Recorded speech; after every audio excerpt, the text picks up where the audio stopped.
And I'm live. I see a couple of people in the chat already. Please let me know if you can hear me okay.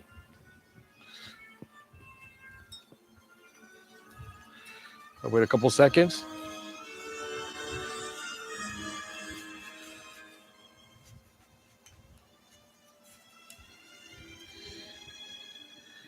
Hey, Queen. Hey, Quine. Thank you. I'll make sure everything's going okay. Can you hear the lovely music? Hey, Raymond.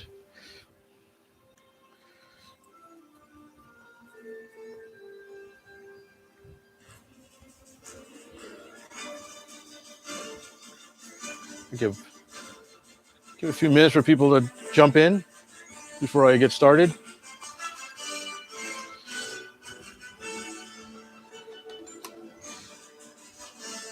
A cookie goes to who can guess what this music is from.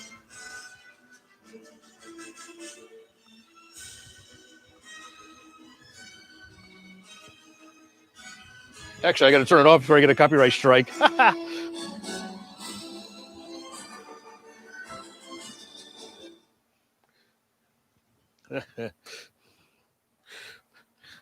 why the YouTube gods may.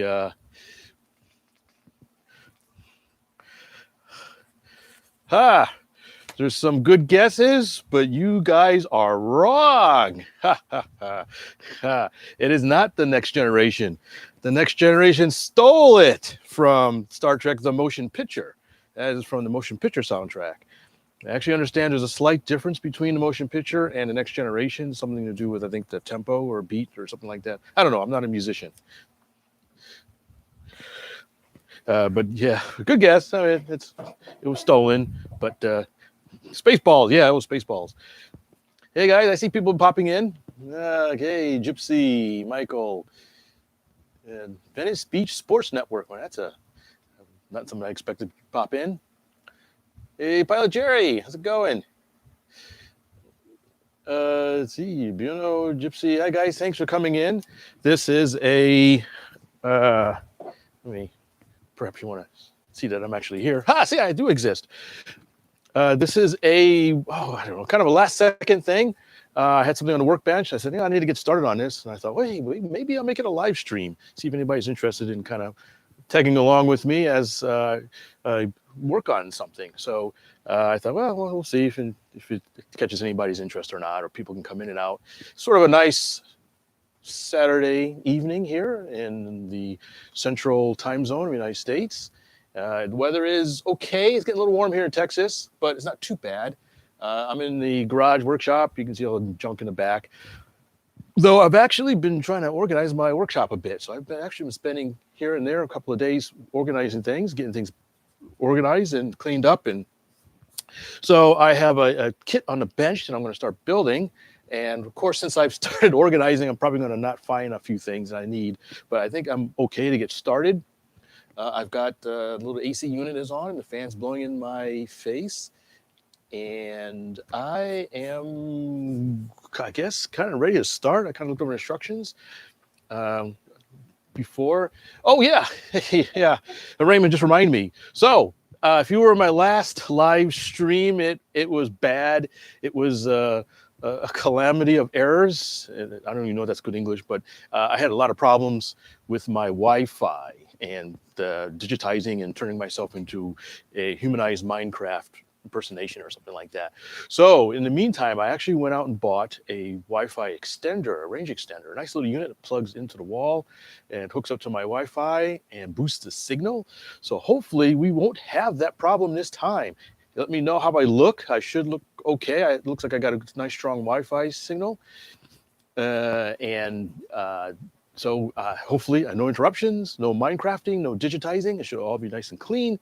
And so people don't get upset and start writing because my video stream went out. Of course, I don't think anybody would do that. Oh, is it too soon to make a riot joke? Sorry. So anyways, probably should stop talking like that.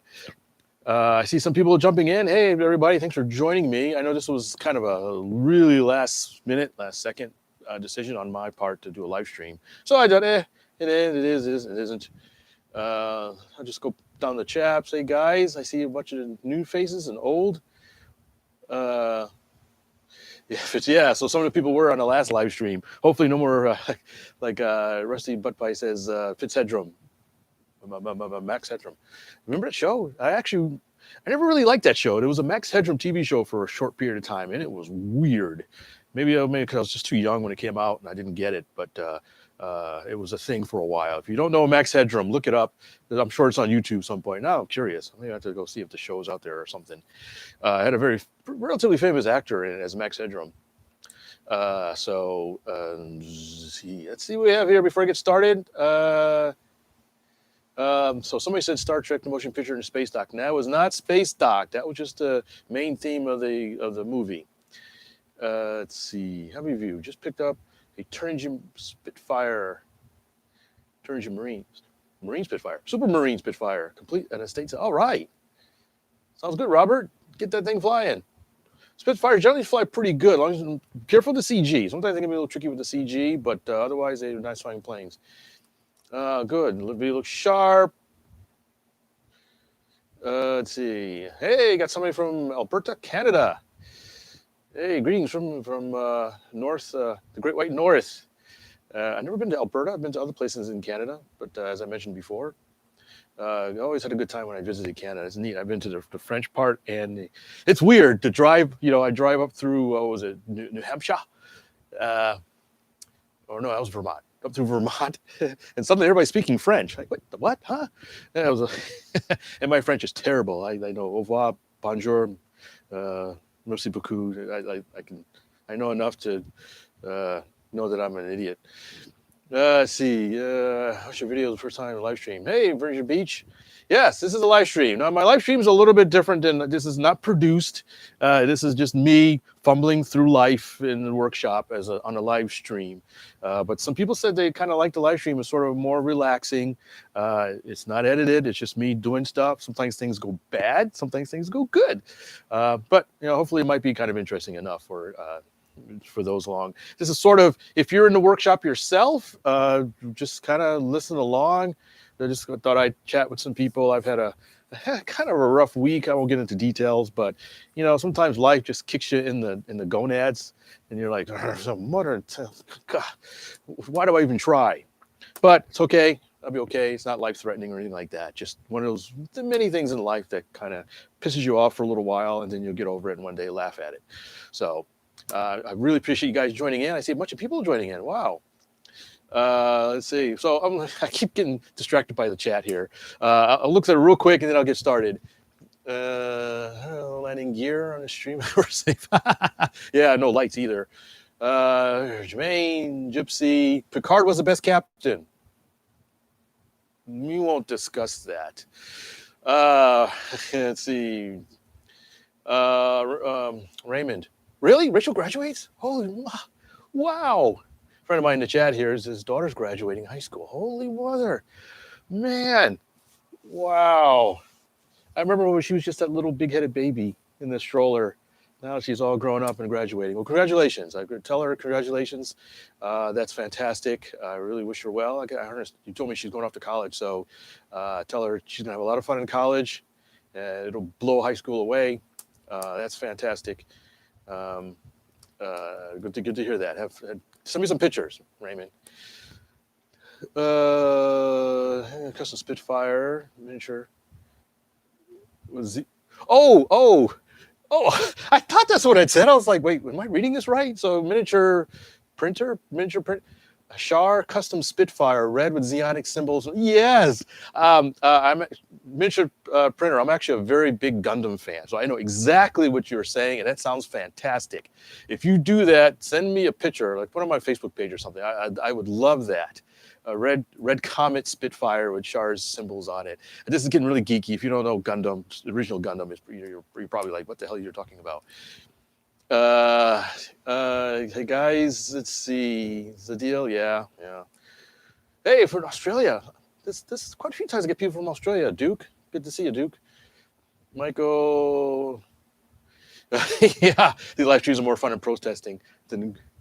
Yeah, don't go protesting. Whatever you do, just stay safe. Get out of the streets. Don't protest. Express your anger in different ways, but don't be violent and don't steal other people's property. It's always a bad thing. Uh, these are Versailles and Ozarks. Versailles. Squirrel. Hope for plane giveaway type. New Gillows. Thanks, Jacob. RC Maniac. What's up with it? I like your video. Thanks, guys. Jacob, Medi Z. Another Australian. What is it with? Must be the time zone thing. What time is it in Australia right now? Maybe I just hit the sweet spot. So that's why I get so many Australians. I think I mentioned before, my wife actually has relatives in Australia. So at one point we plan to go there because A, we'll get free lodging, but also I've heard it's a great place to visit. So let's see. Balsa Plains. Yes, we're going to be doing the Balsa Plains, Jacob. I'll be starting in just a second. I got my answer. It's 10:45 a.m. Sunday in Australia. That explains it. You're actually awake. I think the Europeans are like about to pass out right now at night. But okay, gotcha. All right, that's why I get so many Aussies. All right. Speech, you're good. We're going on the Picard thing. Yeah, I don't disagree with that, but he's not my favorite captain, but I won't go into that. If it's yours, it's fine. I'm not going to disagree with you. Yes, fake camera's working. Wi-Fi is doing good. So we are going to start, okay? I see Andrew. Shrimp on the Barbie, yes. All right, so why did I start this live stream? Okay, so I have a kit on the workbench right here behind me. You can see. If you don't know, here in America, there's a magazine produced by the National Organization for Model Airplaners. It's called the AMA, the Academy of Model Aeronautics. And they have a monthly magazine for all the members. And in the magazines, it's a typical modeling magazine. You've got articles, you've got what goes on in the aviation world, model aviation world. There's also what happens within the organization. The president say, hey, we're doing this. And there's district presidents around regional areas of the United States. They'll talk about the goings-ons in their regions. And so they try to be local and national at the same time. But it's also very much like a traditional special edition, not special edition, special purpose, niche magazine, where they have articles and reviews. And occasionally I will do reviews for the magazine. So I've been really fortunate. Not only do I have this YouTube channel, I do my own reviews, but I've had a chance, I've been honored to do several reviews for the magazine. And on my bench right now is the next review. This one is an actual balsa wood kit. It is called the Javelin from Old School Model Works. It's an interesting plane. It's a nice little sport high wing. It's not designed after anything in particular.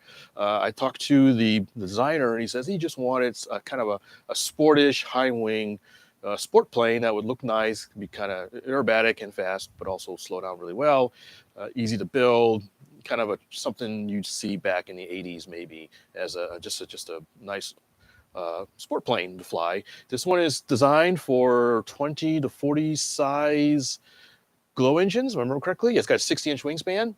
It can also be electric. So this one will be electric. I won't be putting a glow one in this one. But since most people like to fly electric around these size models. So this is, if you're not familiar, look up Old School Model Works. They actually have quite a few planes, some really neat stuff, some older designs that they rekitted, and some of his own designs. And so the editor called me up and said, "Hey, I've got this kit in Works or on the Vine or whatever." He says, "Hey, would you be interested in doing a review?" If you're in America, a few months ago, there was a Mustache Models de Havilland Beaver that I built. That was a review model. It's hanging up. It was really nice plane. It took a while. It was a marathon build, a lot of pieces, very well engineered kit. And I ended up writing an article for it. And there's a video too. If you go to the Academy of Model Aeronautics YouTube page and look up Mustache Models Beaver, you'll see my quick video I did of flying it. And that's an all wood laser cut kit. And that was a lot of work. Fantastic. It's 80-inch wingspan. I flew it a couple weekends ago. Really nice flying plane. But after that, I was like, man, I need a break. That was a lot of work. I did have fun with it, but then they said, okay, well, how about this? And at first, I was like, the kit. But I figured, hey, this is actually looks like a pretty quick build, so it's not a big deal. And I don't think it was much of a time crunch. Somebody says I'm breaking up. Hopefully, how's the video? I'll wait a couple seconds, make sure everything's okay. Wi-Fi signal looks good. Everything is charged, I think. Let me know. I'll double check the transmitter thing here. So, all good? Okay. So tonight I'm going to start working on the wing. I've actually pulled out a few pieces already to kind of take a look to see what's involved. There's two sets of plans. I got one on my workbench. Come back a little bit. If you're looking for a workbench, I found this to be a pretty good solution if you live here in the United States. This is a bench from Harbor Freight. I forgot what they call it. It's got 4 drawers. You have to assemble it. But it's actually a pretty nice bench for drawers. And it's got another, it's a mess down here, but it's got another sub level for, I've got bits and pieces, the drill and some other stuff. And I forgot what they call it, but it's basically their main workbench. I think normally it's about $80. Sometimes you can get a coupon and get them on sale. And so what I did is I put it together and I added caster wheels to the bottom. They doesn't come with wheels, but now I added wheels. This does 2 things. A, of course, lets me to roll it around, but B, it raises it up a little bit, which is good. So it's a little higher than it should be. Sorry if the camera's a little shaky. And the second thing is I put, the bench is actually a little bit narrow. It's the only thing I don't like about it so much is while it's fairly wide, it's probably good. It's about 60 inches long. It's only about 30 inches wide as far as the depth. What do you do it yourself? Not a Home Depot, like a Home Depot or Lowe's, but Home Depot or Lowe's don't sell what they call Hemosote. This is what this material is right here. You have to go to a private or maybe an independent place that sells home improvement supplies and look for Hemosote. And this is great stuff. I learned about this from my buddy Lee, and you can get it. It's not expensive. It comes in a really big sheet, so you can cut it with a circular saw. It makes kind of a mess to cut it. So do it outside, but it's a really nice material. And what's really great about it is you can put pins in it. So if you have a pin, you can really just stick it in there like that for pinning stuff down. So it's really good stuff for that. It's very durable. It's pretty flat, but what I did is I screwed it into the top of the workbench. So this forms the surface that I will be building the plane on. I did this for the beaver I built, and it worked fantastic. So I'm going to do it again for this stuff. And one second thing is I used to use wax paper for a non-sticky surface, but wax paper is still, the glue will still stick to the wax paper a little bit. So instead, somebody said use parchment paper. And this is another great thing for building on the workbench. Parchment paper is not quite as transparent as wax paper, but it's still good enough. You can still see this. This is right now, the paper's right on. You can see it. This is a parchment paper. But the glue doesn't stick to this hardly at all. So it's really good surface to work with. So I've got the parchment paper down already. I've got the set of plans for the wings. I've got a package of T-pins and a bottle of glue. I've got some the Starbond medium at the moment, and I have some thin over there if I need it. I've got some extra tools just hanging around. I got stuff on the workbench. If you want to see some of the parts real quick, there's a lot of sheets of really nice laser cut parts on here. And here's some of the wing ribs. They're all laser cut, lots of lightning holes. You can kind of pop out a part of the things for the lightning holes. And so there's wood, there's balsa wood, and there's some like ply pieces. I've already cut out some of the wing ribs you can see here. Very nice laser cutting on this kit. I was very impressed with it. The wood selection looks to be really good. The laser cutting is very good as well, not only on the balsa, but also on the ply. Cutting ply can be a little tricky, but it's cut through really well. The pieces just pop right out. I haven't had any trouble popping any of the pieces out so far. So we are going to get started. I've got a little thing. They even give you a little triangle angle thing that's part of the kit. You just put it together, and so you can get pieces, make sure they're exactly vertical, more or less. So I'm just getting started with this. I have looked over the manual a little bit, but I'm probably going to have to fumble through a little bit as well as I get started. I haven't hardly done anything. So the manual is pretty nice. They have a step-by-step guide with little check boxes on each piece. Let's see. All right. It looks like got digitized. Oh, looks okay. All right. Make sure. Yeah, I'm still a little bit paranoid on the signal since I'm using the new Wi-Fi thing, but it looks like it's holding stable. So one of the first things I needed to do was to take 2 pieces of ply of the wing ribs. This is the center wing ribs, and glue them together. So this is actually 2 pieces like this that I glued together earlier today with epoxy. They said use the recommended epoxy since it's 2 laminate pieces. So I did that and clamped them together and then put them aside. So these are now fully cured and dry and is ready to go. So I am going to start. I've never done a live stream of building a kit before, so I want to have to wing it as I go along. Hopefully I'll make it interesting enough so you don't chew your arm off to escape. But, I may be some times where I can't talk too much because I'm thinking or I'm trying to interpret the instructions. So far the instructions look pretty good, but we'll see how I'm explaining things. So if you've never built a kit, this might be might be pretty instructional for you. If you have built a kit, you feel free to say something in the chat to chastise me for if I'm doing something wrong, or if you think I'm doing something wrong.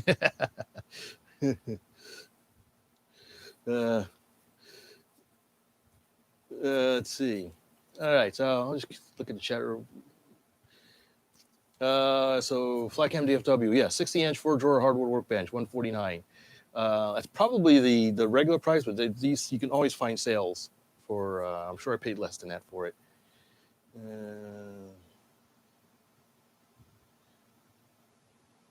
Okay, so all right, I see some people saying it's on your end.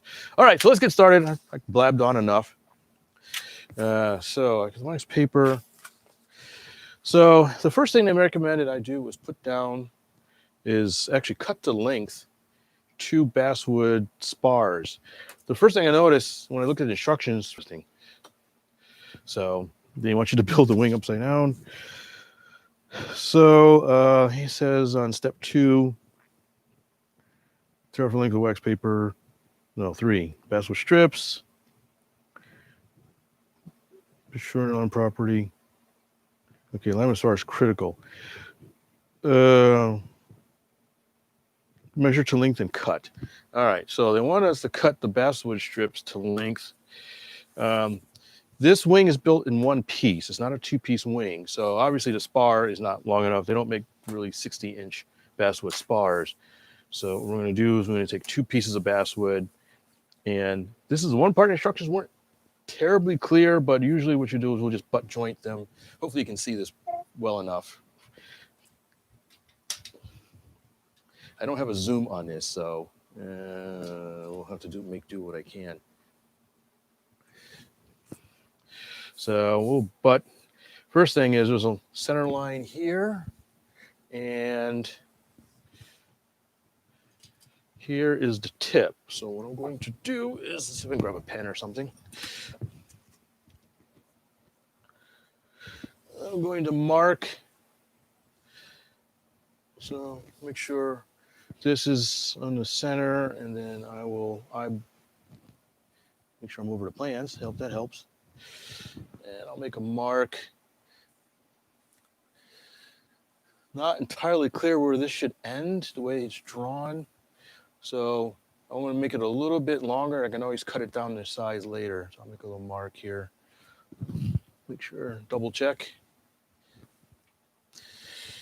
All right, so I've got a mark, if you can see it right there. And then I'll use my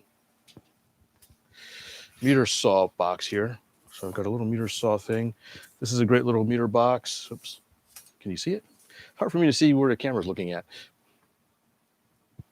There we go. So these needle meter boxes are neat. You can do 90 and 45-degree cuts with it. All I need to do is a 90, so I'll just line it up here. Whoops. That's what I get for rushing. We're usually better than that, but hey, it's cut. All right, so we got the first one, and I think the other one is probably the same length. It should be. So what I'll do is I'll just use. So I'll use the one I just cut. It's going to be the same size as the new one, so I'll just do that. I'll make a mark.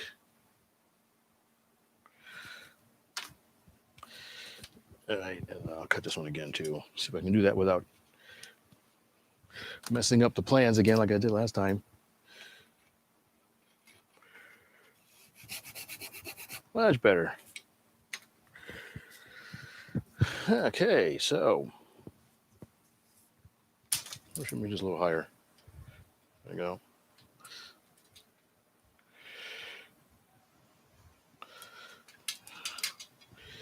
How's this?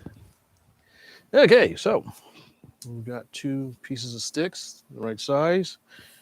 So I'll put these down here.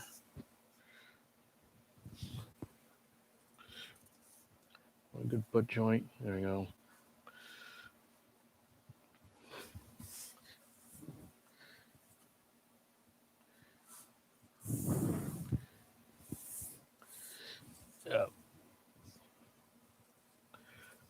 Yeah.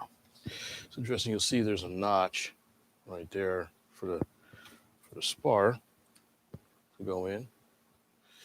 So that's what I'll use.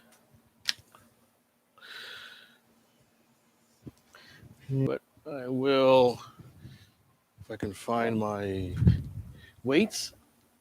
Oh, I got some weights here.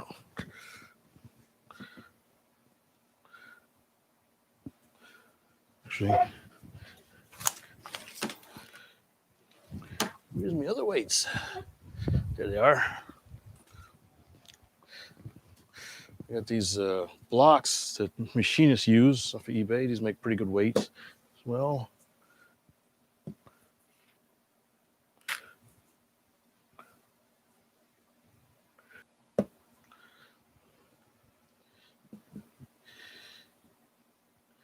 All right, so I know this step is going to take me a little extra time because I want to make sure wax paper, that's not going to work. Laminate spar is critical. Actually, now that I think about it, I think I'm going to put a drop of glue, tack that together.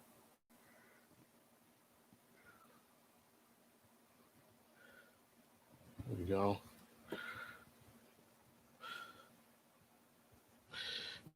All right, so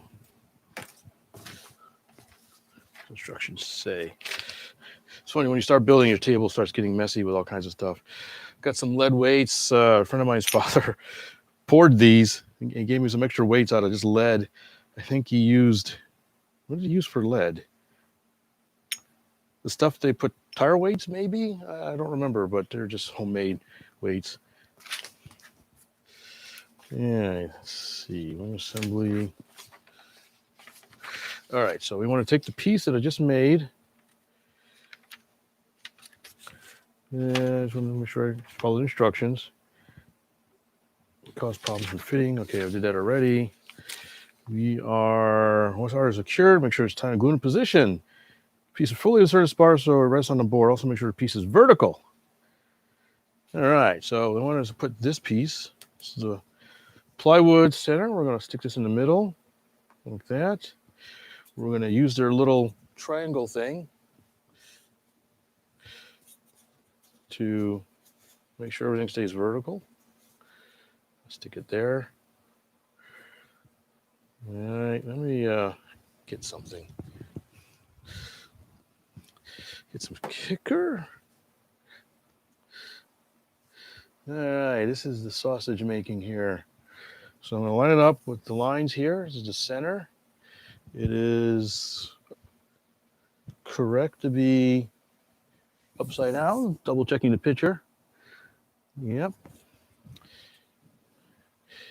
So it's nice that they give me this, but I probably can just use this just as easily. It kind of stays in position easier.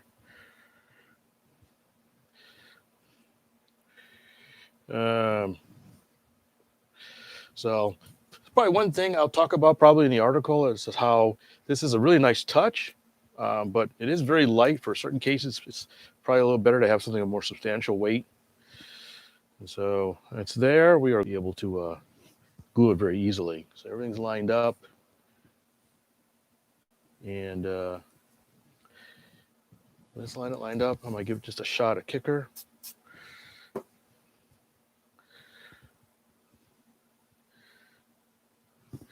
There we go. There's the first rib. Everything else should go a little faster after that. Okay, it's cured. Make sure the piece is fully. Now it's still kind of just tack glued in. It's not fully glued, but I'll leave that for now. And just make a note to go back and fully glue all the rib back into place. But I'll do that for now, just in case there's a mistake or something. I can pull it off. But that looks like that's vertical. That's on there. Okay, so we gotta get some other parts from the H1, H2s from LP. So we've got some pieces it wants me to get here. We're saying H1. So we'll pop this off. It's nice how the part numbers are lasered right onto the parts. Clean up those little nubs of wood because when a laser cut doesn't cut all the way, they leave a little nub so the pieces don't fall off in the laser cutter. So good idea to sand those just a touch. It doesn't take much. Yeah, all right, let's see. Oh, it's got a little hole here. Pop out just a little. Hey, look at that little hole. Not sure what these are for yet, but it says put them in. Oh, they're for the wing mount bolts. Okay. All right, so there's a bunch of them. There's more.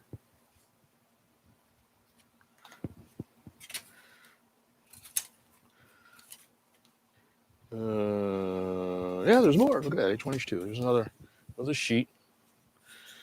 There's H1. It's really neat, these laser. The fact that we can use lasers to cut the wood off the pieces. It was funny. I was just talking to a friend of mine earlier today, a college buddy. We were talking about lasers for something else. And I told him, yeah, when I was a kid, I wanted to make a laser, a ruby laser. I read it in a book that you could take a ruby rod and make a laser out of it. And he said, yeah, I wanted to do that too when I was a kid. So it's funny how we both go for both engineers. So that's probably why we looked at such nerdy things. Of course, then I found out how much rubies cost, and that nixed that idea real quick. Okay, so do this for both sides. Make sure properly line and clamp them together to glue cures. So it looks like we got to glue these together. Oh, I'll poke a hole out of here. Okay, both H1s and H2s. One H1 is glued to one H2 to form a thicker piece. Okay, so it looks like we're going to take this and glue them together. Oh, okay. H2 has a tab, H1 doesn't. I wonder if it matters. All right, to make things nice, we're going to glue it so that the lettering is facing each other, so it'll be a nice clean piece. So there's a little bit of a nub. All right, so I will glue them together when I get a couple of, before I glue them together, some more Harbor Freight clamps, these little clamp thingies I'll use. So what I'll do is I'll just smear on some medium CA. And take H2, make sure it's H2. Set it together. Probably don't have a whole lot of time to work with it, so make sure it's lined up pretty good. I'm eyeballing it at the moment. Just took a clamp on it.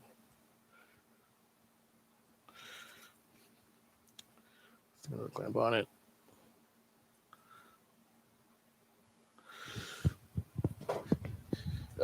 Maybe a third clamp for good luck.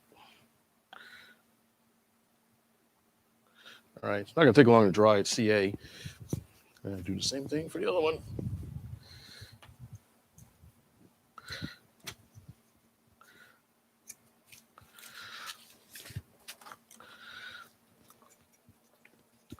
Okay, so we will put this together like this. I'm guessing the reason why it only has one hole is probably maybe you drill out the other hole. And the first hole is for alignment.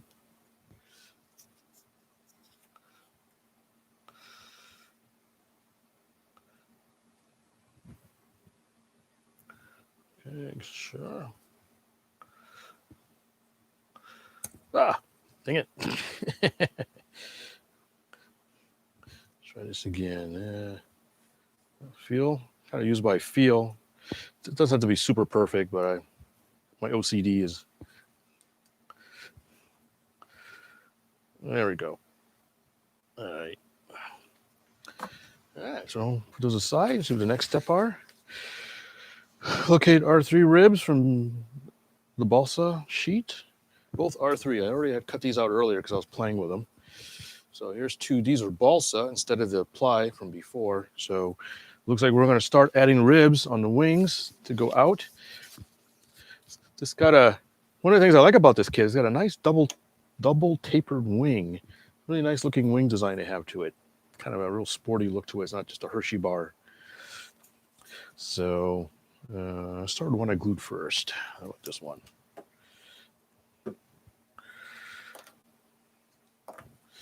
Let me check the chat real quick, see if anything comes up. Bob. Let's move it. The video audio is okay. Is the video okay? Does the triangle have slots that fit over the ribs to keep a 90-degree angle? These do not, but I do have a tool that does. I just saw it a minute ago. What did I do with it? Oh, come on. Yeah, here it is. So there is a tool here. This one is made by House of Balsa. And this is actually designed to fit over ribs. So if you put a rib down like this, you want to make sure it's vertical. If you look, there's actually 3 slots and they're different thickness. So I think it's 16th inch, 5/32, and 1/8. And so it's designed so you can put it over like that and it'll keep the piece vertical. So I can even take it off just like that and the piece will stay vertical. It's a really nice tool. So the one that came in the kit doesn't quite do that. It has a little bit of a slot, but it's not designed unless I guess you kind of, no, this is not thick enough. There's another piece. You can do it both ways. Look at that. So I have this handy in case I need it. I probably will actually for the other ribs. It looks like it'll work just fine. Isn't that cool? And my phone messages are going off.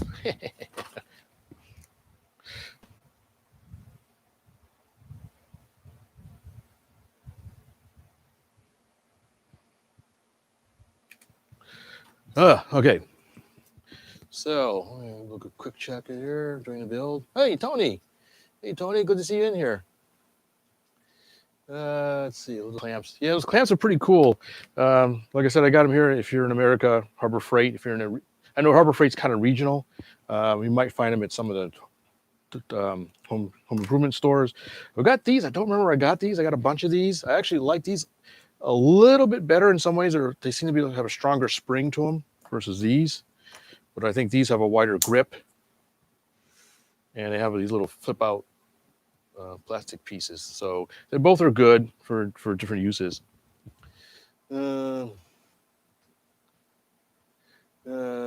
Distorter on the left corner, lower left. Is the lower left? I don't know. Anyways. Okay. All right. So yeah.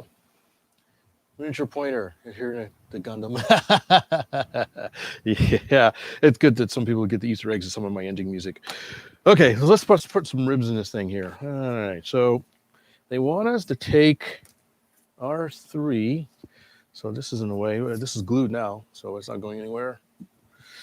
And we're going to take R3. Right here it says R3, balsa. Make sure, of course, it's upside down like the other rib. Like that. In fact, maybe I'll just use this thing I just pulled out, right? Keep it upright. Okay.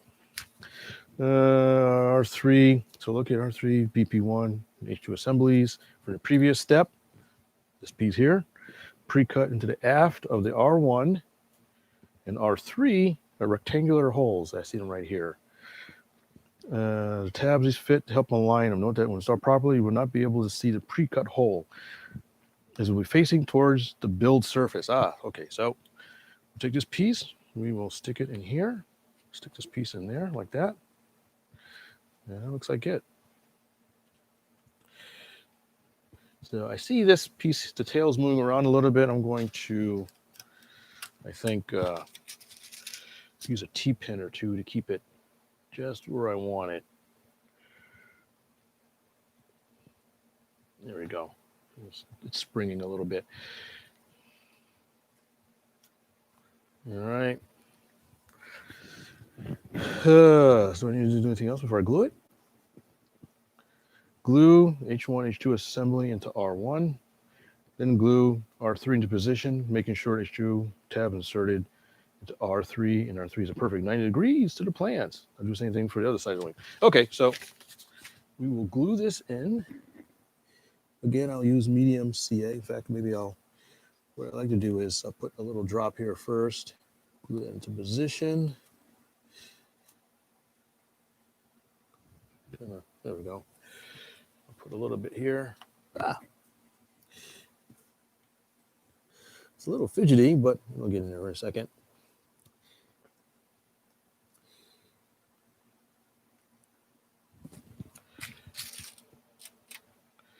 Add another T-pin here to keep the end moving around too much. But like I said, this Hemosoap is really good for just sticking pins in. All right, so this glue dries pretty quickly, so I'm not going to give it any kicker. I'm going to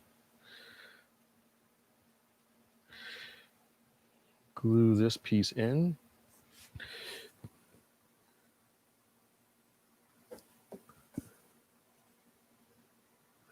Like that.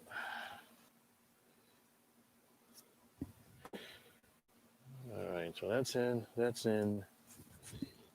Looks like that is the way it's supposed to be. Again, my OCD kicking in. I'm just kind of double checking things that look like they should look like. I reckon.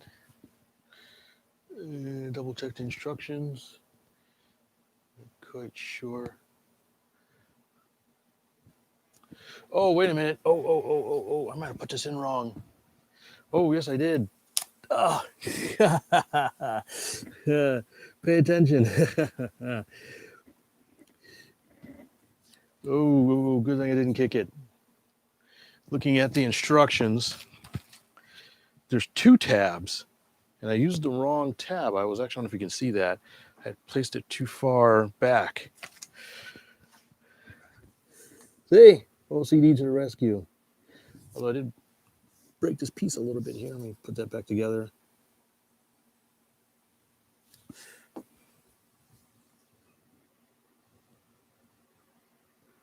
So I'm going to repair this real quick.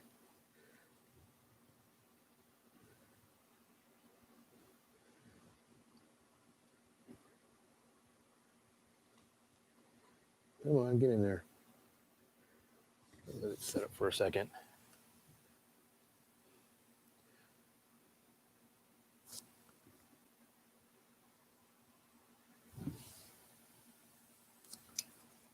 Oop.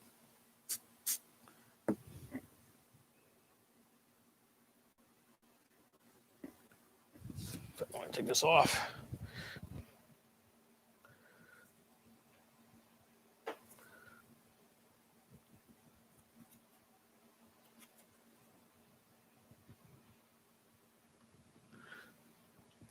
So when I pull the pieces apart, I kind of snap this piece off a little bit. So I'm going to have to glue it back in. I'll just take a second. Okay, so what I don't know if you can see, what I did is there's this perfect slot right here that it fits in, but it actually goes into this slot. So this slot is for something else. So I needed to go from here to there. Just by chance or whatever, they both fit perfectly. So I had to get a double check the instructions. It's a good thing I noticed it before I made a permanent glue joint.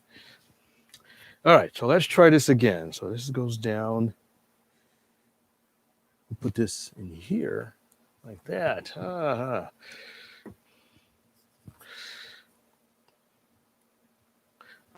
There we go. There we go. Yes, now it looks like the picture. Details, details. All right, so try it again.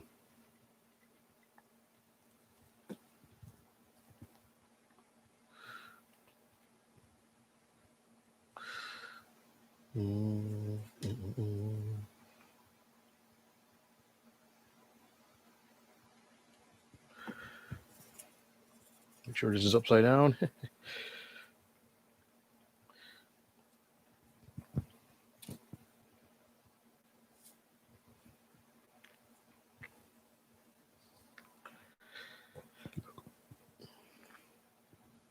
All right. Starting to feel more confident using the kicker.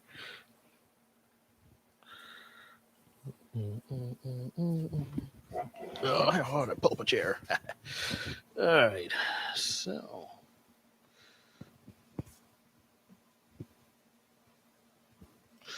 make sure these pieces are weighed down.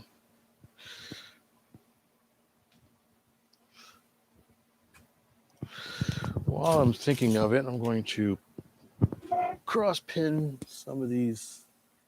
The spars are moving a little bit at the tip, so I can't pin through them, but I can make a little cross pin kind of thing. I don't know if you can see. I'm just gonna put some T-pins on the tips here so they don't move around too much. All right, move them around later. All right, so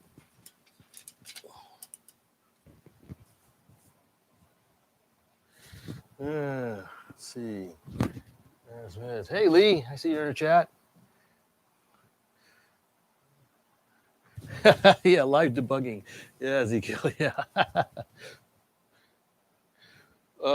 Lee, I really, to be honest, I prefer the aerosol kicker versus the pump. It seems to have a nice finer spray, and it doesn't seem to be it's too wet to surface as much. For some reason I prefer it. I've actually come to prefer the aerosol over the pump. Although I don't know, maybe the pump. These are not refillable, so maybe they're not quite as long lasting. But I've always preferred it. So I'll answer that question. All right, buddy. So, one disaster narrowly avoided, or minor disaster, because there's always ways of fixing things. So if I had glued that and kicked it like I made a mistake, I could have just taken my trusty razor saw and just kind of sliced it off anyway. So I've had to do that before. So I would have, it wasn't total disaster, but it was nice to catch it beforehand. So with that in there, did I glue this? Yes, I did. So we'll add some glue here.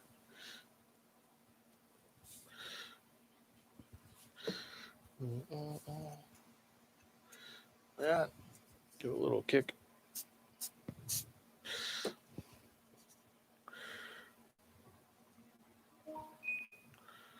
All right. And we will do the same thing for the other side.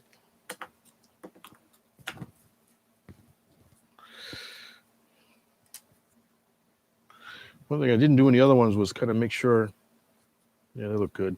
Make sure these are parallel. I sand them a little bit if needed. Would they look good? All right. No, we will put this down there. Actually, I'm going to have to sand it. Don't know if you can see. All right, I want to take the camera off for a second.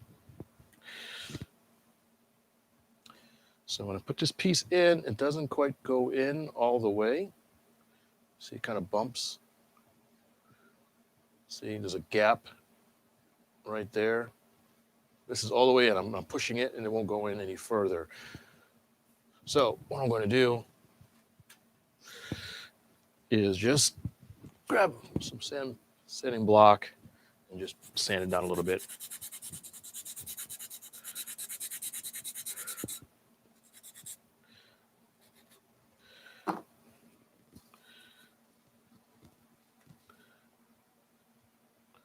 There we go.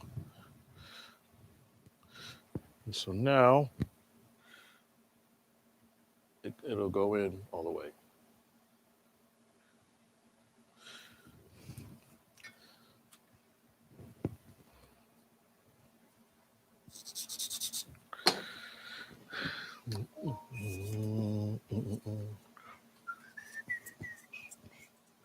Sitting there, it should be nice and dry. Go to the other side. Yep, that looks good, I think. Yeah. Holes on the other side. So we will glue that in.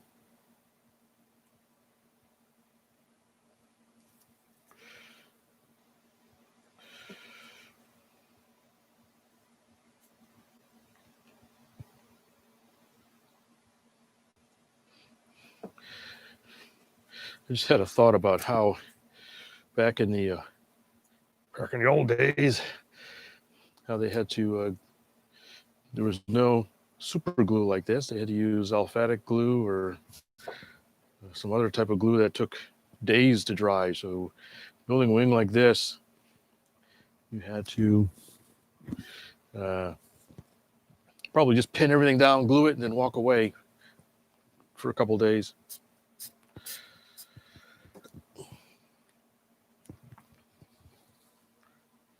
Glue this in place here.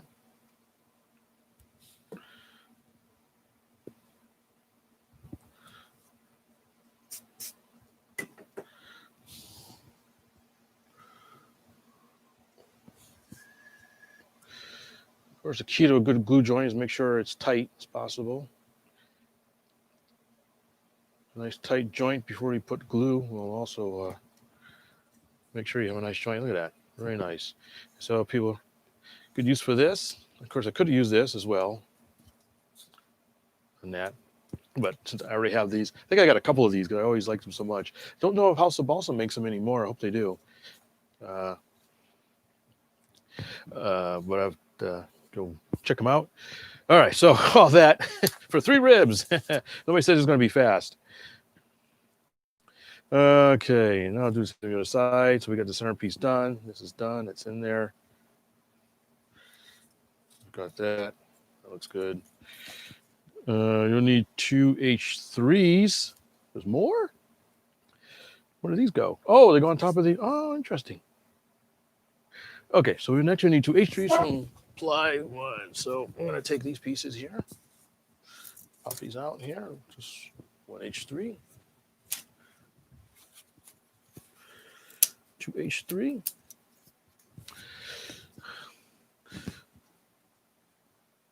Okay. Also, while I'm thinking of it, oops.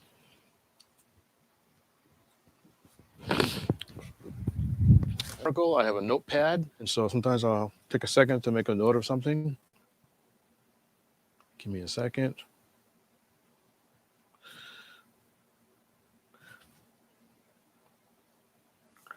That was H1 and H2, right?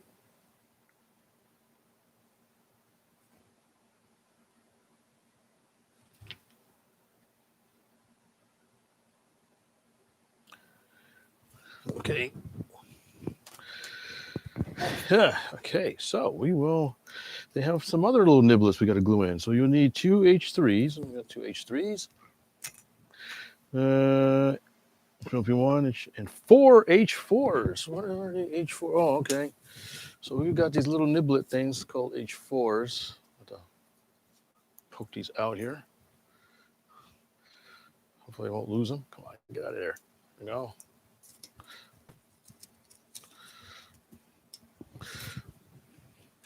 Again, something that interests me is the engineering that goes into some of these kits.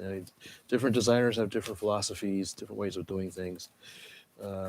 Sometimes you can over-design something, you can under-design something. You can take, there's 4 of these, where are the other ones? You can take liberties in what you think the builder may know, or you may overthink. Oh, it's on the same sheet. Ha, why'd you tell me? So, things hopefully becomes clear. Okay, so yeah, since this COVID thing, that's my problem. I never lost my old hobbies, but I think that's fascinating. It'll be very interesting to see see how this works out. Hopefully, maybe build stuff, get some enjoyment, use our hands.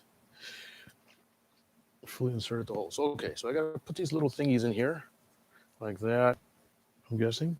Yep, and like that. Because they say they go fully in. So we'll glue these in real quick.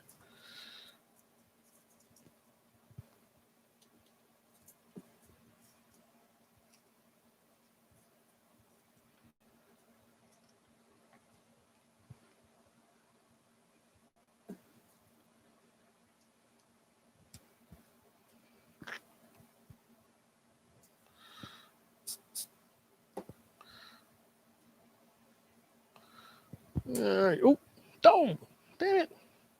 I just, oh, I'm so clumsy. I just broke this piece off again. Oh, put some more glue on it. I just nicked it with my knuckle.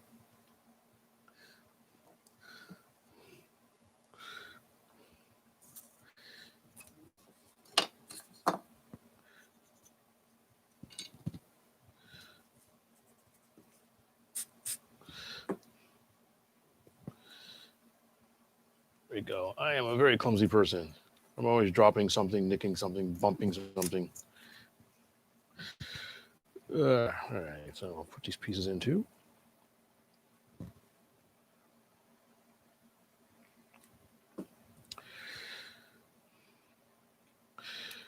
It is nice. If I wasn't doing a live stream, I'd probably have either music or probably listening to somebody else's YouTube channel. Believe it or not. This is a nice thing about building. I'm here in the workshop by myself, kind of get some me time. Stay in there. Some say it's cathartic or relaxing. You kind of building a giant jigsaw puzzle.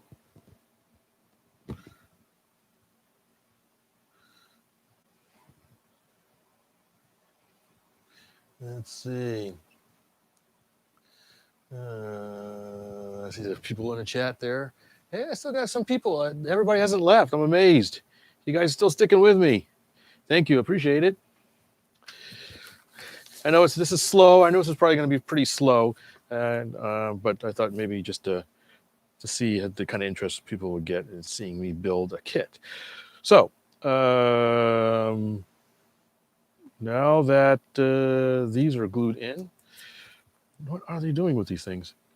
Make 2 assemblies, H3, H4. Each H3 not glued into place is shown here. Make sure that the assemblies, I'll read the manual right here, are fully seated into the slots, cut into the ribs, and edges of assemblies are flush with the rib edges. Let me read that again. Make sure the assemblies are fully seated into the slots, cut into the, into the slots, cut into the ribs. There was no comma there. Comma, and the edges of the assemblies are flush with the rib edges. Okay, so it looks like these, since these are angled, so what is he saying about the edges of the assemblies flush with the rib sandwich? That's interesting. Of course, if I'd known they were going to go like that, I should have read ahead. I would have probably flipped it so the H3 were hidden, but that's all right. This will be inside the fuselage. Nobody's going to see it anyways.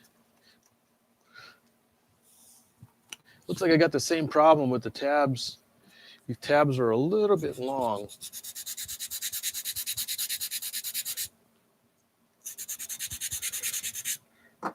So sand them down a little bit.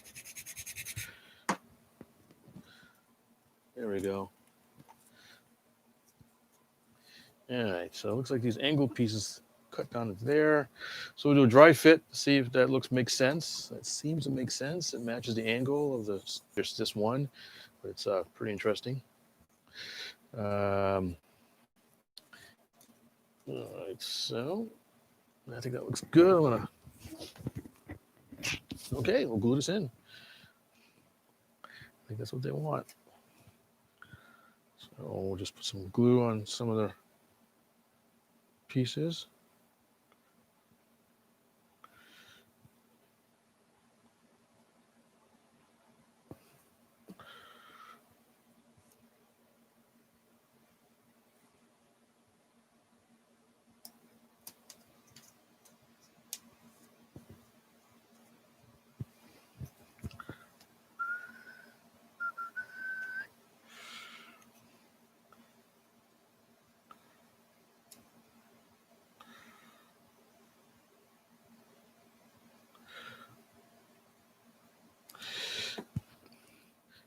Kind of sometimes building this stuff, you kind of just get into the zone.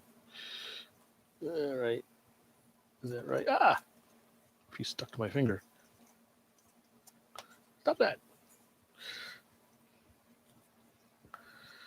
All right, so I'm gonna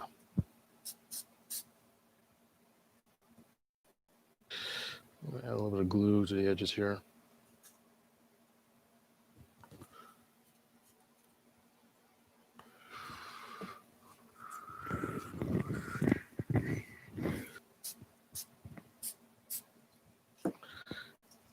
All right. Let that sit. Yeah, okay. Long frozen edges. Locate both D1s from ply 1, ply 2. So there's more pieces. Something called D1. Looks like I wonder if that's a dihedral one or something.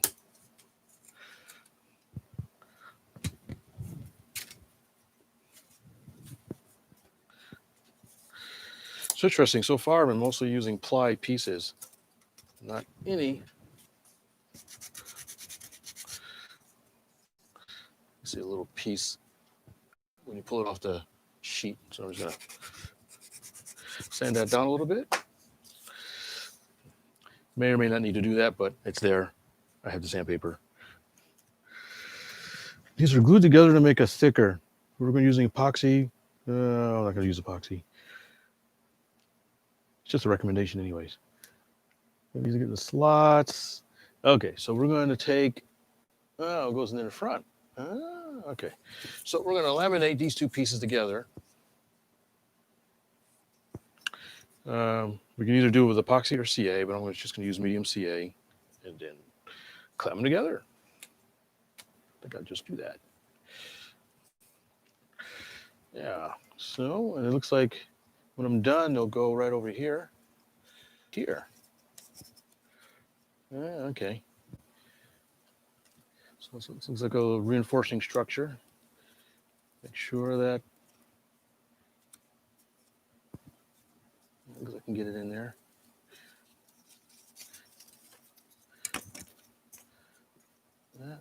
That. There we go. So yeah, it'll fit in there. Okay, let's glue these suckers together.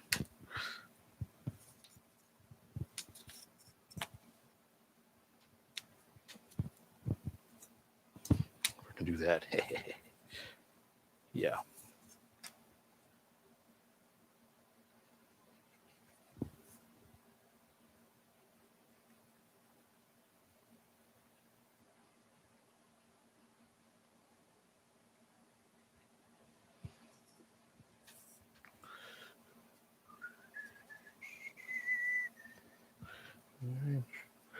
sure we get this aligned well.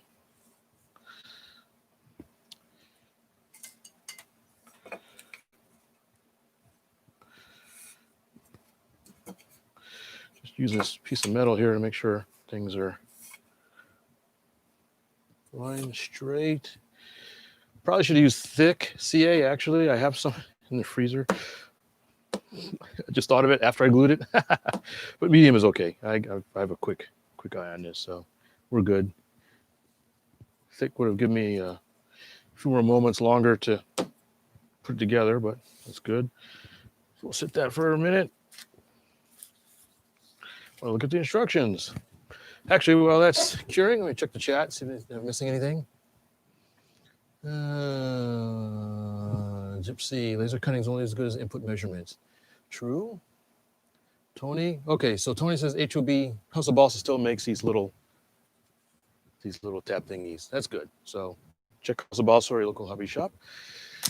Let's see. Just along to share with friends. Thanks. Hey, you got some Sarbonne. Hey, thanks, Lee. Appreciate it. Hey, love the channel. Well, thank you. Waiting for a live. Well, thanks. This was the last second live, but thanks for joining me. Hal and Most Random, thank you very much. Miniature Painter, really enjoy the build. For sure, love the slower. Oh, well, thanks. I appreciate it. I always worry about these things if people are going to be interested or not. Might be relaxing. Buffalo Joe. Well, I said freezer. Actually, I meant refrigerator. Although you can't put glue in the freezer too for long-term storage, but I actually keep the glue in the refrigerator. Have you ever built any of the flight test foam board planes? Yes, I have. It's a fact. Yeah. Okay, intermission time. You're asking about a flight test foam board. I actually had pulled the flight test plane. I forgot what it's called. This is the first one I've ever built from flight test. I thought the design was neat. The problem is it's kind of mangled now. I flew it a few times. I flew it at Flight Fest, as a matter of fact. But I think either because of the move I made or I packed stuff on it, it is badly warped and bent out of shape and stuff. So sadly, I think I'm going to, as the British say, bin it. And I'll give it a 5-gun salute and just let the trash man take it. It's really beat up. I don't think it's worth. It's nothing is straight on it anymore. So I had my fun with it. I took all the electronics and servos out of it, and I'm gonna let it go. But yes, I have built some flight tests. I have this one. I have, if I can remember what I did with the other. See, I clean up and I don't know where I put anything. There it is.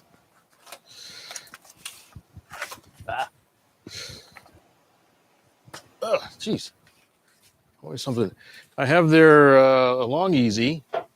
This I flew a few times too. This one is also kind of beat up, but it might be salvageable. I'm going to see if I can salvage it first. This has a funny story. Somebody just gave me the airframe. It was at Flight Fest, and this guy's walking around with this and says, "Hey, free to anybody who can fly it." And it had no electronics. It was just the airframe. I was like, and I asked the guy, "Are you serious?" He goes, "Yeah, here, you can have it. I just want to see it fly." So at Flight Fest, I happened to have a motor and a speed controller from another plane or I got it ready. I told the guy, "Hey, it's ready. I'm going to fly it." And he watched me fly it. First flight was really hairy because it's really sensitive on the ailerons. I had no instructions, so I just kind of eyeballed it, and my eyeball was out of calibration that day. So I always like the Long Easy. So I'm gonna. Sorry if it's too close. So this one I'm gonna see if I can salvage. You can see the thing is popped off. So yeah, so I have a couple of flight test planes, but they survived me very well. Let's see. My first model was a B-25 Mitchell. Your first model is a B-25? That's like saying your first car is a race car. Lots of planes. Nice. I'll give it a try. Back on here. Center everything back up again.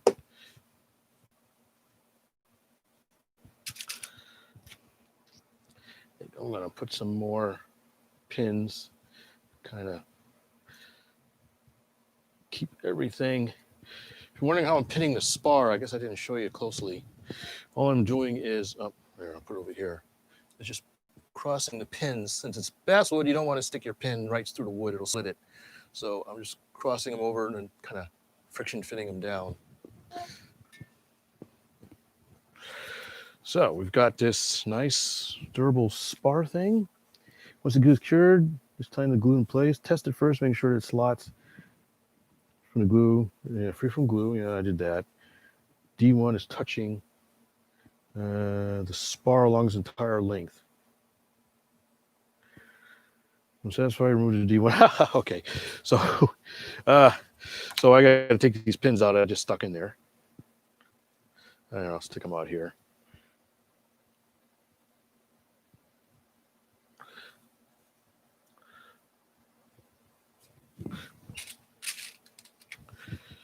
Same thing over here. Line them up with the plans. All right, so just move around. Get this out of the way. I think. All right, so we're gonna put this in here. This is gonna take a little bit of fiddling, I think. Oh, no, that one didn't work nicely. Oh, I stand corrected. Fit right in there.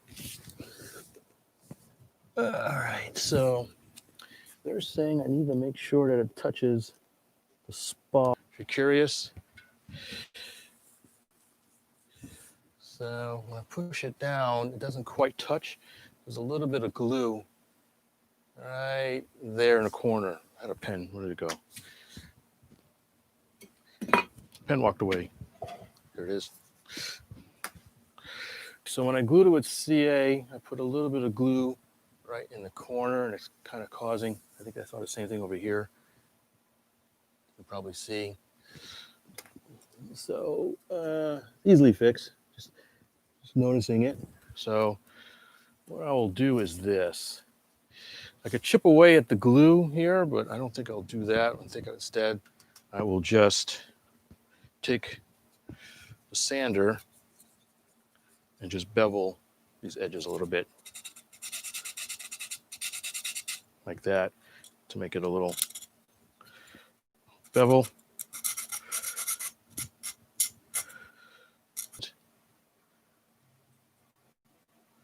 So I'm going to do the same thing for the other side real quick. It takes a couple seconds.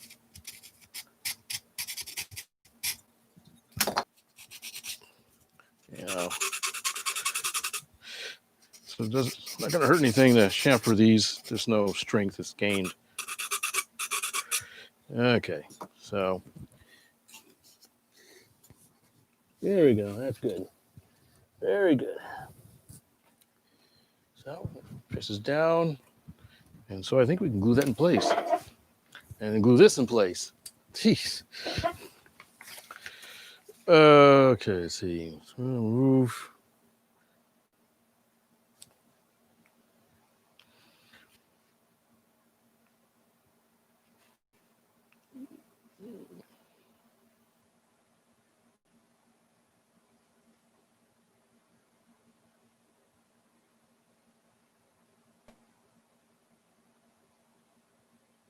Okay. Checking the instructions. Glue this back on again.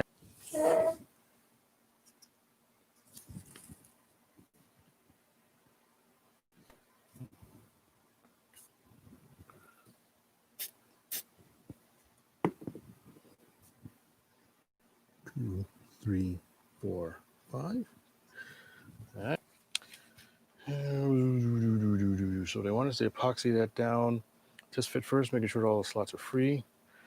The links and D1 epoxy glue D1 some was shown. Okay, so they have a picture.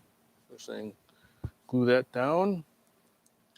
So rather, let's, I'm guessing glue the main part to the spar and then the other parts into the. So I want to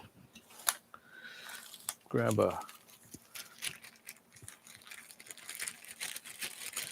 this. I will epoxy.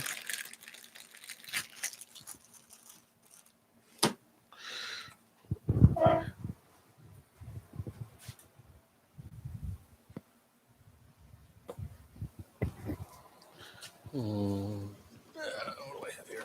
I got some 15-minute.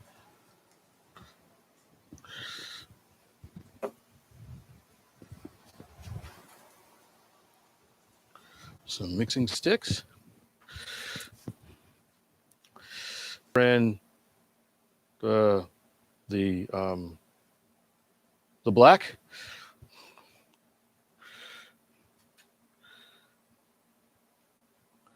Yeah, that's about right. And then I'll pour in the other one.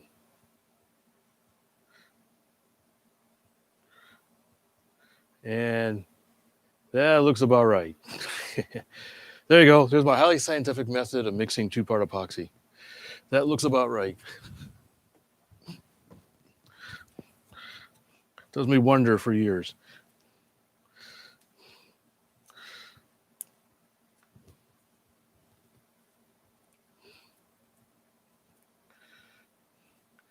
All right, mix this up real good. I'm using 15-minute epoxy. I typically like to use 15 or 30-minute epoxy. 5-minute is I reserve that for quick fixes, field fixes, or something. But the longer cures tend to be stronger, and I think the 30-minute is actually even waterproof. But at least it gives you time to work with. 5-minute can dry real fast, or cure real fast, technically speaking. So we're gonna pull this out.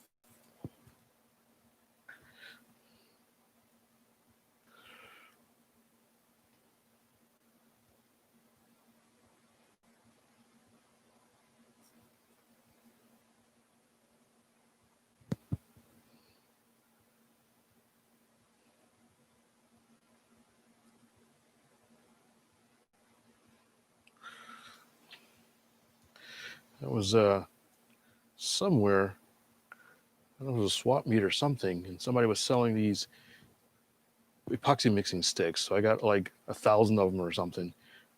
So basically a lifetime supply of epoxy sticks for a really cheap price.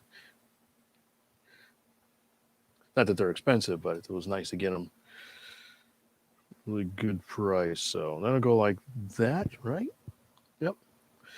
So we're probably going to need some in here. Well, again, the advantage of using 15 or 30 minutes, you got plenty of time to think about where you want to put glue, not worrying about it curing up on you in 2 seconds.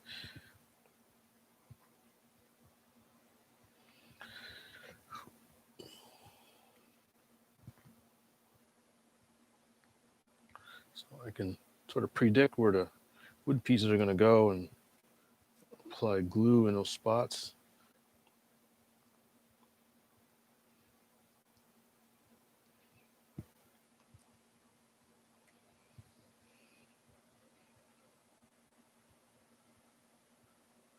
Stick that in there. There we go. I see some nice beads coming out on the spar. Make sure everything's lined up. Don't break that again. I heard it crack. Don't move. Don't move. All right. So everything looks like it's lined up pretty well. Looks like it's squished down pretty well. So I'm going to start throwing some weights on it.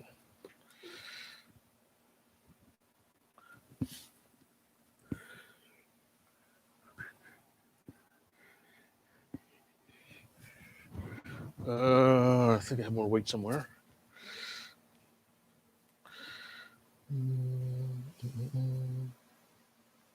I need one more. I need one more grommet. Oh, it's got to be here somewhere. I've got a bag full of weights and I don't know what I did with them.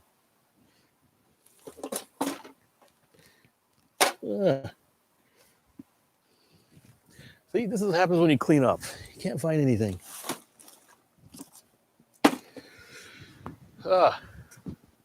My disorganization was organization. Now my organization is disorganization.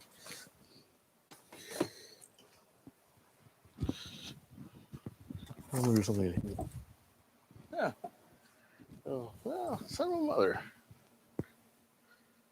Don't really need to wait on here. I'll just, oops, it fell off.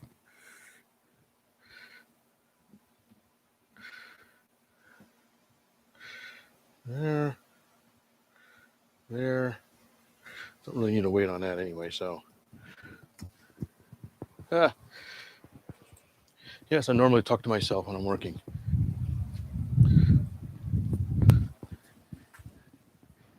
I gotta find a weight somewhere.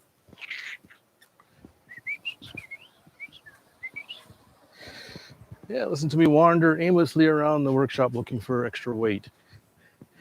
I have a bag full of the weights and I've misplaced them. Well. Yeah. Anything happening in the chat? Corn dog stick.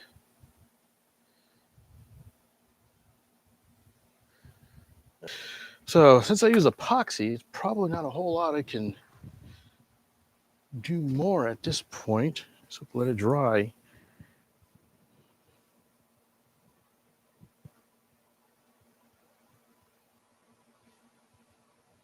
Yeah.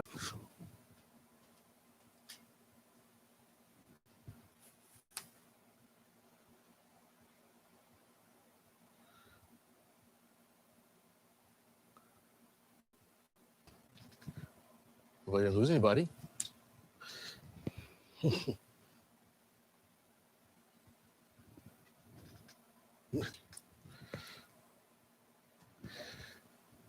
Huh. I see people dropping off, and I see.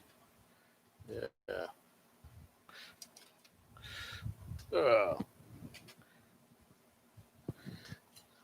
Did we lose the feed? Hopefully, we didn't lose the feed.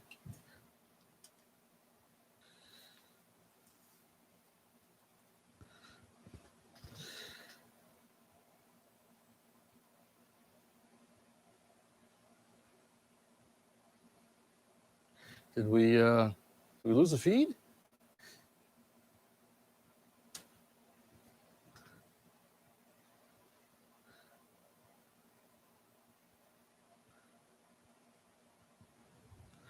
Okay, people are popping back.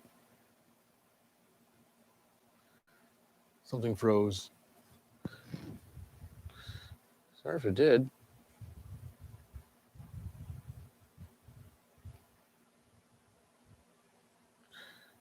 That was a good Wi-Fi connection.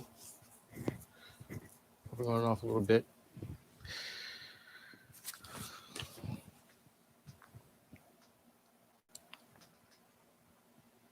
All right, well, I'll continue on a little bit and see what else is the next step. So that's curing. I glue that. Locate 2 1/4 by 1/2 inch by 36 balsa strips. So back on. Okay. It's okay. Probably didn't miss much. Just me fumbling around looking for weight. Got a bunch of lead weight that I've seen to have misplaced. So we've got a nice bag of wood, and they're looking for. Okay. Make sure this is centered. Let's lay down.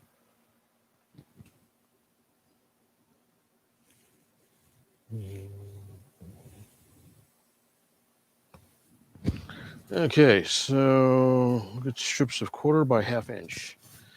I gotta get my eyes are not that calibrated.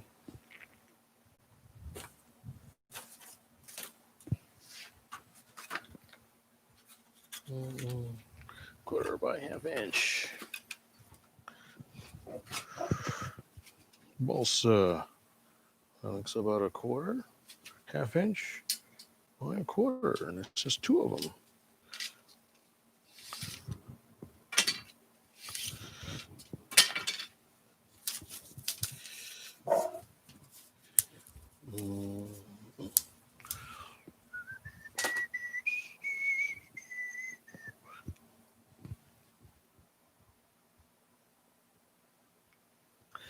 Okay, so they wanted a 1/4 by 1/2 inch. They're starting from the center of the wing, measure to the edge of the R4 rib you attached in the previous step. What R4 rib? Huh? Oh, I went ahead. I skipped a step. All right, so R4. There's R4. Move some of this stuff out of the way here. Okay, so he wants us to apply. I think I can do this while it's still drawing. So a couple more ribs. R4 in this case.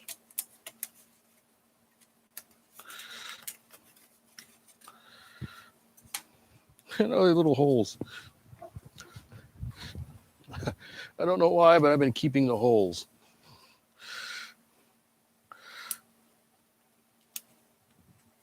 Ah. Oh, I gotta be careful with these. They're splitting the wood a little bit. Probably should make sure I slice them just a little bit at the break points.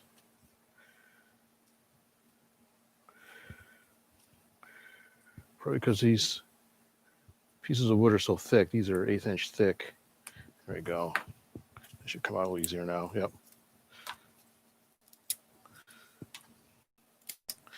You can tell the designer took care to really lighten things up and give the plane some character. Look at this. It really Swiss cheese this thing.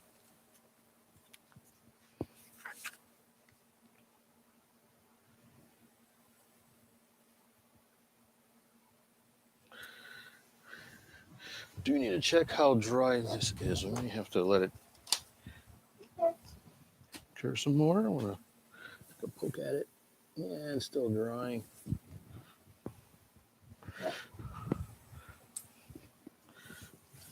Really don't know when I'll mess with it too much more, but I'll take a look, see what they're saying. Please make sure properly aligned, also vertical. So we've got some.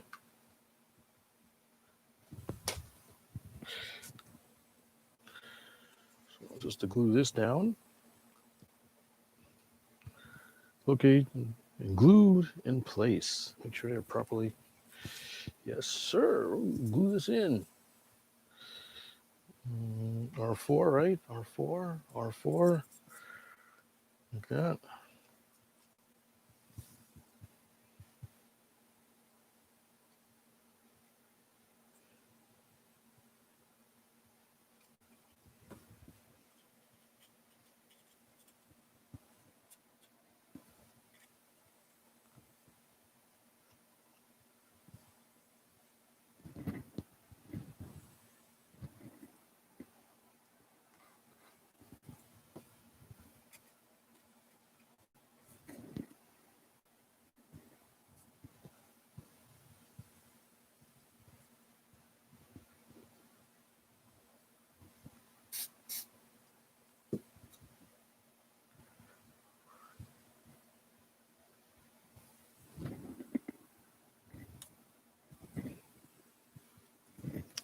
All right.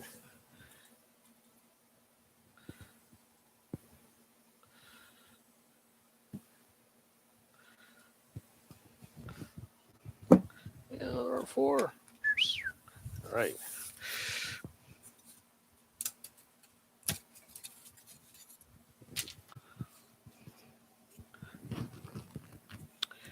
Yeah, do the same thing.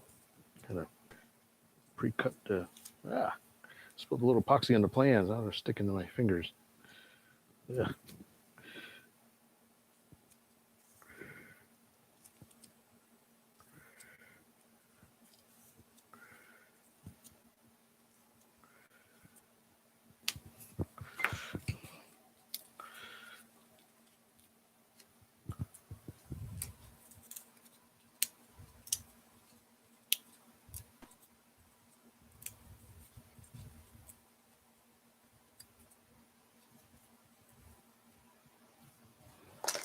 Okay.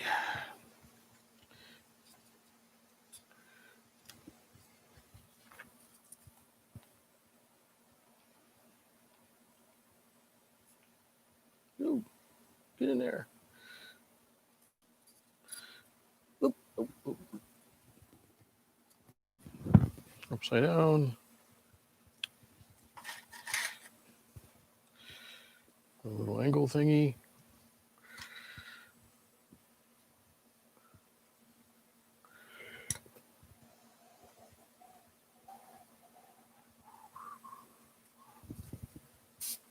Yeah. Kick is really cool on your fingers.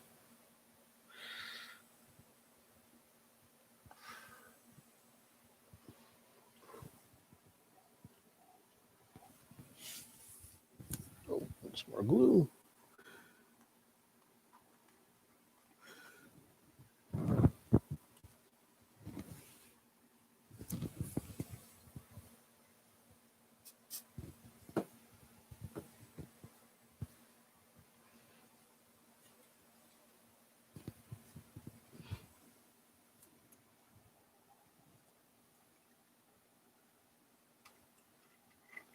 And backfilling some of the glue here.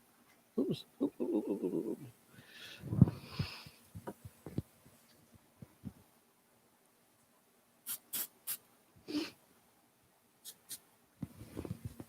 All right, so that's in there, and that's in there.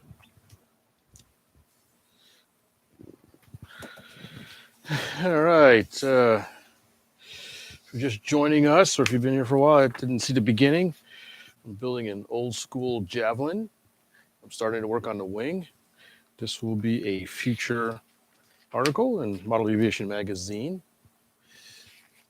And so I thought I'd live stream beginnings of the wing construction.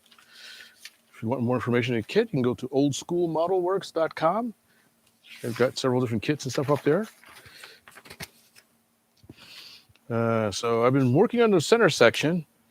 It's going pretty well. I've had a couple of minor boo-boos and hiccups, but nothing serious. Mainly just getting everything settled. The center section has been surprisingly intricate. Not terribly intricate, just more than I thought it would be. Just so it's got nice pieces to puzzle together. But we're doing pretty good. I haven't really seen anything that's caused me any concern.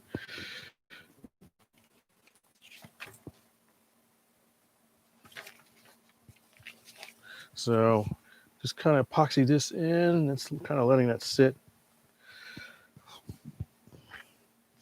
Add some balsa strips. Now I can go to the balsa strips.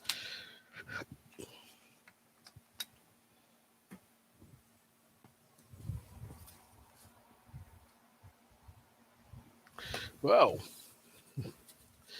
That's getting a little later than I thought. All right, so we probably won't go much too much longer. I'm just going to see what they want me to do with these wood strips here.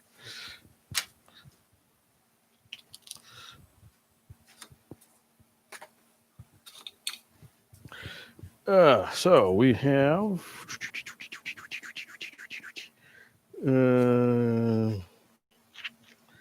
so we need to locate the 1/4 by 1/2 inch, which is this right here, by 36. 36 to me. Balsa strip starting from the center of the wing, measure to the edge of R4 that you just measured. Cut and length from one of the 1/4 by having set the remainder. Didn't do the same for the other strip. Like this. Warning, warning, warning. That's why we need 2 of these. So we go from the center of the wing here to R4. So this is where make sure that R4 is moving around on me. You see that? I don't like that. So what do? More pins to the rescue.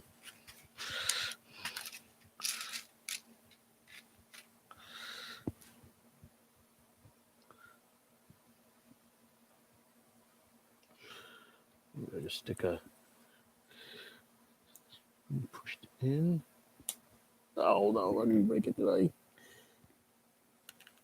I did. It's off on now.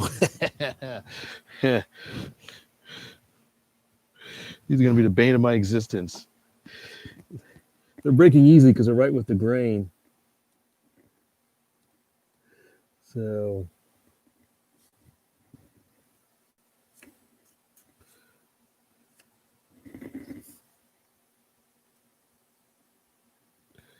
let's glue it back on.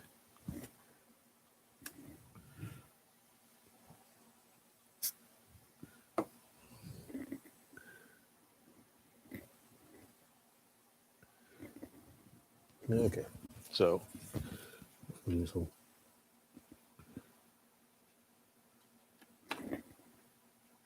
All right. So we will mark it with a pen.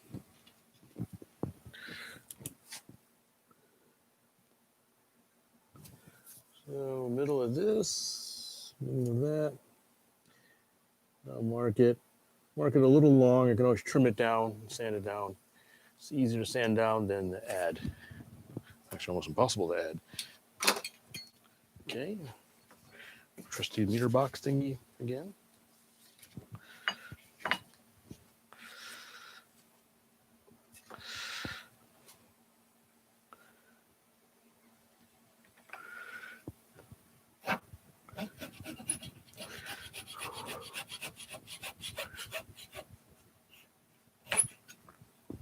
All right, just one. Like they said, don't cut two from the same piece of wood. So getting another piece of wood.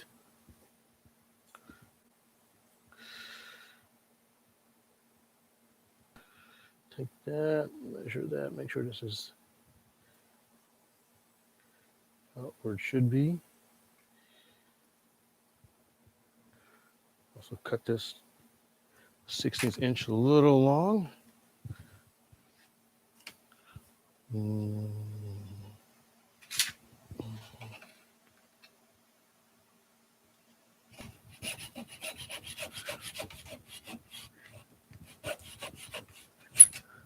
This again.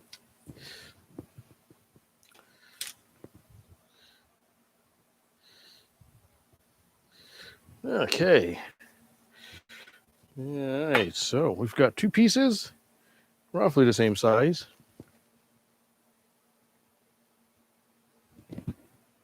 1, 2, 3, 4. Look at these little pictures here. These trim will snugly slide seated. All right. All right, so looks like we'll make sure this fits in there. That's good.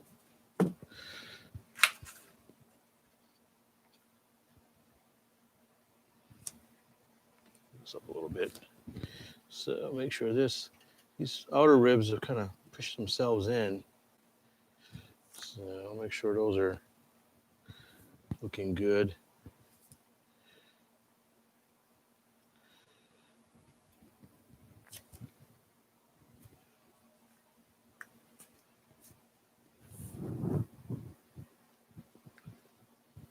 And do it in.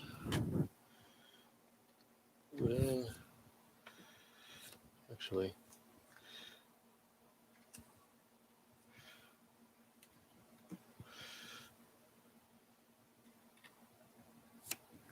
Oops. All right.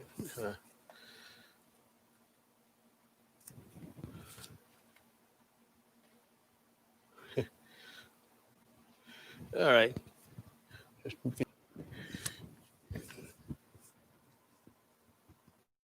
look at those. It's lined up. That's lined up.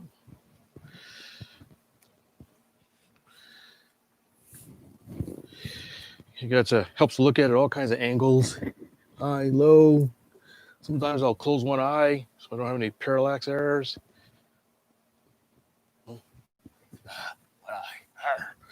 So that's in, and where's the other piece of wood? Right here. And we will. I'll use a nice side of it. There we go. I think that'll fit. Yeah, that will fit. All right.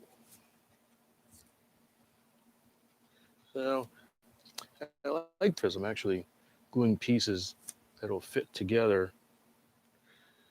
Since this is kind of medium CA I'm using and not really thin. I have some thin CA and I was going to use some of it, but since I'm using a lot of ply pieces here, so this is lined up. Yep, it's lined up. It's lined up. So, and then I can come in after and put C kind of stuff. So that's in there pretty good. I didn't even need to use kicker.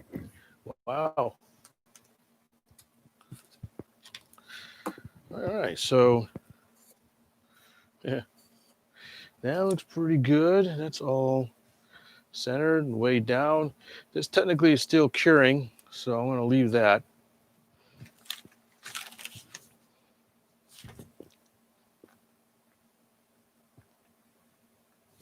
So, all right, so we've already been running almost 2 hours. I think I will end construction for the night. That'll give me just a chance for the epoxy to cure real nice and well, hold everything down. So we got the center section. So yeah, kit building isn't the fastest thing in the world. It's nice. I always enjoy it, but here's basically 2 hours worth of work is just a center frame section. Now this is of course more complicated than the other parts. Wing ribs and maybe some shear webbing, maybe. I have to look. I think they were talking about that a little bit. So what I'll probably do at either tonight as some nightly reading material, I'm going to sleep or wherever, I'll read up on the instructions, see what the next steps are so I get an idea what to do. I have, tomorrow should be a nice day, relatively speaking, and not too hot. And I'll also probably get up in the morning and start finishing up the wing. I won't live stream that, but I think I will, maybe when I start on the fuselage, I might do another live stream, some fuselage work or at various bits and pieces. I won't bore you with the whole thing, but I'll maybe periodically give you guys updates, live updates to see where I am on the construction. I really look forward to it. So far, things have done pretty good. I think it's the engineering, the fit has been really good. I've hardly had to do any sanding, just some minor stuff here and there, which is the case for any kit. You're going to have some minor stuff to do. Any last things in the chat? I'll go through the chat a little bit real quick. Sorry if it got a little choppy or so. I have the new Wi-Fi. It seems to always have a good connection. So I don't know if it's on your end or my end. I don't know. So we'll just go with that. It is what it is, as they say. So sorry, you're looking at my... I don't know what you want to look at. I haven't shaved for years. I want to thank everybody for joining me. I know it's probably not the most exciting thing in the world, but hey, at least I kind of virtual chat with some people. Kind of enjoy the shop. Let's see, Adam. Nothing about RC planes or challenge really. Oh, thank you. That's interesting. Model aviation is a great hobby. Even if you're not in it, it's good to watch some of this stuff and maybe inspire you to take up another hobby, maybe something similar. P40 James, your P47 video was great. I learned so much. Oh, thank you. Again, humbled and honored. You learned something. Enjoyed the P47. Unfortunately, that P47 wasn't mine. It was a friend of mine, so he gets to enjoy it. I only get to fly it a few times. But I do have the Hellcat, so I can chase him around with that. So maybe I'll work on my own little... I was really happy how that P47 flew and how it, my first venture into a big gasser. So it was all very successful and a lot of fun with it. And he still has it. Miniature painter. Oh, well, I'm glad you enjoyed the stream. I'm glad everybody who, if you, I know it's not the most exciting thing to see, plan stable.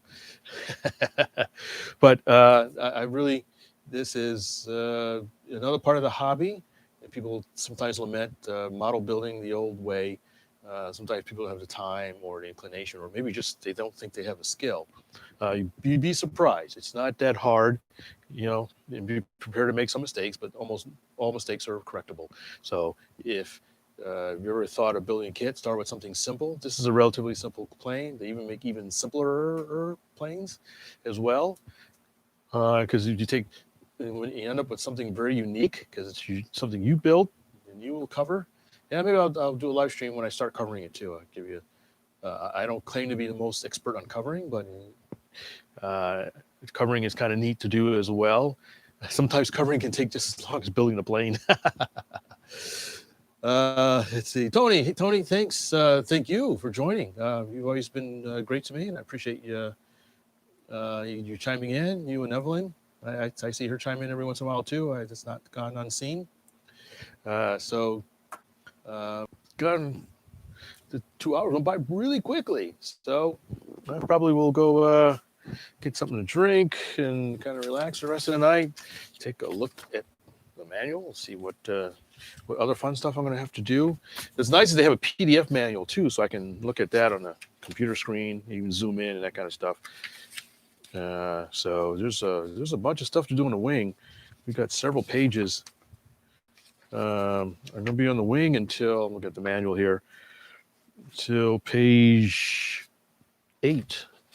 And I am on page 4. So I got 4 more pages to go. But you really don't, it's not really the speed or destination, it's the journey. So I really just go through each step, check them off as you go along, and before you know it, you're at the last page. So I know it's going to take me a couple of weeks, some nightly work going on to doing this, but this is the weekend. I will do some work on it. I feel better already, kind of working on this. Got some stuff coming in. Paint scheme. I've been working on the paint scheme for this thing as well. I got an order in from Kelly Graphics for some stuff. I see a couple more things popped up in the chat. Hobby's on Sport Cub S2. I don't have any large areas in my area to fly. That would be a good starter plane. Growth skills. Sure. Yeah, I mean, fly where you can.